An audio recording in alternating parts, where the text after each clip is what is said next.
Welcome to the Cash Flow Guys podcast. That's right, boys and girls. You heard the man. This is Tyler Schaff, and I am the host of the Cash Flow Guys podcast. And this week, guys, I'm going to give some of you permission to quit. That's right. Some of you, it's time to quit. Here's why. Been watching a lot of videos on YouTube lately, seeing stuff coming up in my suggested feeds, and a lot of the stuff has been, guru stuff, and there are people selling this and selling that and whatnot. And not that there's anything wrong with that, but it got me thinking. Went back and looked at my emails that come in off the website and off the podcast and whatnot, and a lot of the questions that I've gotten over the years. I've been doing this podcast now since 2015, I think it was. So we're on year 5, year 6, something like that. Maybe it was 2016 I started this thing. Anyway, I've got a lot of great questions, and I think I've given a lot of good feedback to a lot of people and got a lot of folks on the right track and headed in the right direction. But some folks circle back around again, and they're no farther now than they were when they talked to me a couple of years ago. And it puzzles me, and I genuinely want to help people. So this episode, first and foremost, is about helping people. I want to reach some of you. I want to reach all of you, but some of what I'm going to talk about today doesn't apply to everybody. And for that matter, it probably does not apply to the majority of the folks that listen to the Cash Flow Guys podcast. But I assure you, in the end, there'll be something in this episode for everyone. I'm going to keep it short this week, and I really mean it this time. I really promise. I'm not going to go on for too long, but some of you might think what I'm about to say is a rant, and I don't want you to focus so much on that. What I want you to do is I want you to hear my words and understand that I'm being genuine. I'm being honest with you.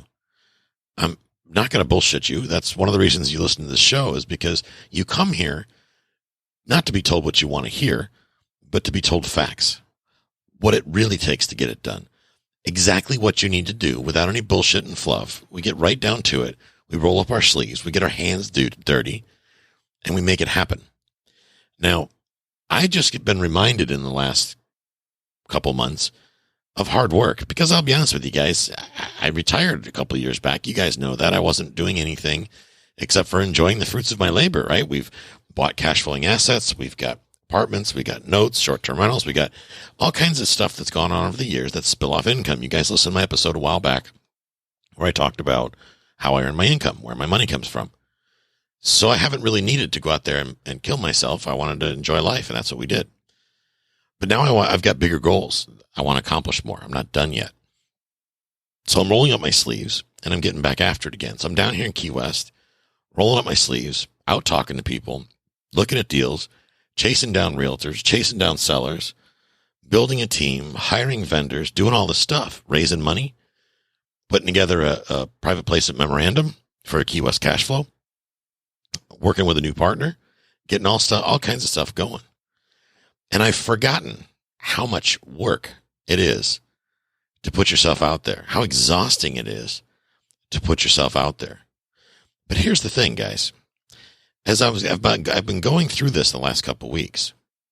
Initially, I probably had the same reaction that a lot of you would have had. Good God, this is a lot of work. That's exactly what I thought. But now that I'm coming and I'm starting to see things come together, we're working on a pitch deck right now, right? And we've got working with designers to put the pitch deck together, and marketing experts, and making sure that everything looks good. We're going through stats. We're really deep diving in our market so we can understand this market better than anybody on the island, frankly, better than anyone in the country. When I put together a webinar for this fund, I don't care if you're an accredited investor or not, you need to come to the webinar, because I'm going to teach you about this market. Okay. There'll be a lot to learn, because I've learned a lot and I want to share it with you. So even if you're not an accredited investor, I want you to come to the webinar when we announce it. If you're in my email database, then you'll get an email on it. You'll see the ads on Facebook, Instagram, LinkedIn, YouTube, got everywhere. If you're on the right highway, you might even see it on a billboard. Who knows? But the bottom line is, my partner and I have put in a ton of work, and our team has been growing exponentially, and they're putting in a ton of work. And we're writing a lot of checks to get this thing off the ground. Guys, raising money when you're doing it with a syndicate or a fund is not cheap. Okay. There's some upfront costs. You can spend $20, $30, $40, $50,000 real quick of your own money before you start raising money through a fund or through a syndicate when you're dealing with multiple investors. Now, I've taught you guys through the Private Money Crash Course that you don't have to do it that way. But if you don't do it that way, you're pretty much stuck doing smaller deals. And guys, that's been my gig for a long time, is small and medium-sized deals where I've generally had one investor in each asset and not several. But now we're up in our game. We're stepping up. We're swinging for the fences, and we're bringing it home, right? I love helping people. And when I do this fund, I can help people in many more ways, in a bigger way as well, much bigger way. Now we're getting into millions of dollars. And when we exit this fund, some lucky folks that join us are going to be sitting pretty, and they're going to be happy campers. And we might even do another one after that, maybe another one after that. But here's what I do know. Real estate's not for everybody, okay? And the name of this episode is When It's Okay to Quit, because some of you, it is okay to quit. Some of you are simply not willing to do the work. It's just not in you. You don't have it. You're not willing to roll up your sleeves and get dirty. You want it easy, fast, and with no investment of time or money. And that's unfortunate, because the reality of things is you're going to miss out on massive opportunities. You're never going to achieve what you see people on YouTube and Facebook achieving that are actually achieving. You're not going to be that guy with the motor yacht and the hot babes on the fantail. You're not going to ever be able to come to a place, vacation in Dubai and live extravagantly. And if these are the things that you dream about, and you're not willing to do the work, well, guess what's going to happen? Real estate's not for everyone. It is for many, but it's not for everyone. So when I say, and I'm going to read a couple things to you, when I say don't mess with real estate, I want to start that out by saying don't mess with real estate now until you fix these issues. And once you fix these issues, then absolutely get involved in real estate, because you're going to be a different person and you're going to be prepared to succeed. Right now, if you're having a tough time feeding your family, do not mess with real estate. Don't do it.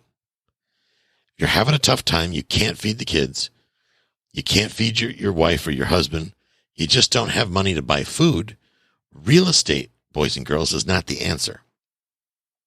Maybe go work on real estate, go paint fences, mow grass, learn how to hang drywall, whatever it may be, join a roofing crew, get a job and earn money, but don't mess around wasting your time trying to get involved in real estate right yet, because your number one focus is feeding your family, and real estate is going to take a little bit to get to the point to where you're going to feed your family. You're going to trip and fall and make some mistakes, and you're going to skin your knees. And you can't afford to be skinning your knees when you're trying to feed your family. So first, get your family's belly full. If that means getting a part-time job or whatever it takes, make it happen. If that means sucking up your pride and going down and getting food stamps until you can get your head above water, then do it. Because make sure that first and foremost, feed your family. Gentlemen, I'm talking to you especially. You have an obligation to take care of your family. Not that ladies have escaped that, but guys, time to man up. If you don't have the money to pay the rent this month, your rent, then good God, please don't mess with real estate. If you've lost your job during the pandemic and you're still to this day not working, maybe you're sitting on unemployment or whatever you're doing, don't mess with real estate. You know why? Because if you're still sitting on the couch and you're not legitimately disabled, if you are able-bodied and you don't have a job and you're sitting back collecting unemployment, that means that you've settled for whatever the hell they give you for unemployment. I don't know. It's probably a couple $100 a week for unemployment. But you've accepted that as your fate, which means you are not yet in the right mindset to get involved in real estate. Because with that mindset, messing around with real estate, you're going to get crushed. So get off the couch, go get a job, and if that job doesn't pay enough, either get a better job or get a second job and make ends meet. If you're behind on child support, don't mess with real estate. Don't do it. Get caught up. If you're wanting to learn about subject to deals and no money down deals because no bank on the planet will ever loan you money, then don't mess with real estate, guys. And I know a lot of people want to hear about the no money down stuff. But understand this, the no money down stuff comes with a massive financial responsibility. You are obligated when you commit that you're going to make those payments. It's your job to do so. And if you don't have the self-discipline to keep your head above water financially and feed your family, you're clearly, when given the choice to feed your family, pay your rent, or pay some seller, you're going to choose to leave the seller hanging. And that's not fair to someone else. Understand this. Real estate costs money. Marketing costs money. Preserving property costs money. Hiring the right team at some point was going to cost money. You can raise money. Those of you that taken my private money crash course know exactly how to do that.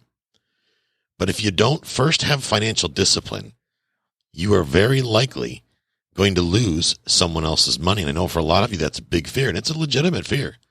No doubt. I've had that fear. But you know how I overcome that fear? I get out there and I learn how to do the math. How much rent will it rent for? How much really are the expenses? Look myself in the mirror and be honest with myself about those expenses to make sure that there's profit in that deal. And then I share that profit with my partner or my financial friend. To acquire money, you've got to be willing to do whatever it takes to earn a living. And if that's not you, please don't mess with real estate. That might mean working all day long and then maybe much of the night as well. If that's not possible for you, don't mess with real estate. You may need to give up eating out, going to the club, hanging out in the street corner, or whatever it is you do with other broke people. If you can't handle that, if that's not in your DNA, if you just got to go to the club and get bottle service and you're making $15 an hour, that's a problem. Don't mess with real estate. To prosper in any way, guys and girls, that's going to last anyway, you're going to have the courage to get a handle on your finances. If you can't, don't mess with real estate. And guys, for many, many years, I did not have the financial intelligence to have any business being in real estate. My spending was not in control. I didn't understand how to balance checkbooks, and I was too lazy to do it. That was many, many years ago. I got into real estate, and it wound up costing me money because I lacked the financial intelligence and the personal responsibility to manage my money effectively. So every time I made a nickel, I spent a dime because I was emotionally immature. I was financially uneducated. And it wasn't until I got financially educated and I grew up and I put on my big boy pants and I fixed my credit and I eliminated my debt that I got to the point to where I could really start making money in real estate. Because prior to that, boys and girls, they were sucking money out of me left and right. If it's not paying for a real estate course or some cheat sheet or some new fancy program that will do this, do that, or do whatever, every which way you turn, someone is trying to get money out of you to learn how to do real estate. Hell, I have 2 courses. You can either pay me $100 or $800. The bottom line is this, is if you're not emotionally ready to handle big finance, the responsibility of owning a house, then investing in real estate is not your gimmick. Don't do it. If you have less than $10,000 in the bank and you drive a car that's less than 6 years old, you got a spending problem. So don't mess with real estate.